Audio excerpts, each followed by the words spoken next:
Hello everyone. Today we will talk about how to fix the app of Relens.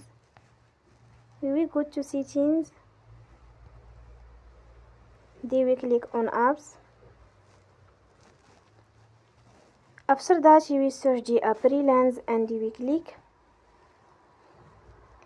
Then you will on force stop.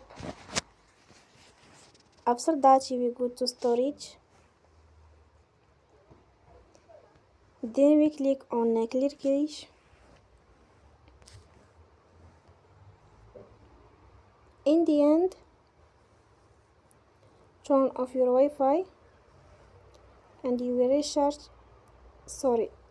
turn off your phone and you will recharge your phone again. Don't forget to support us by like and subscribe.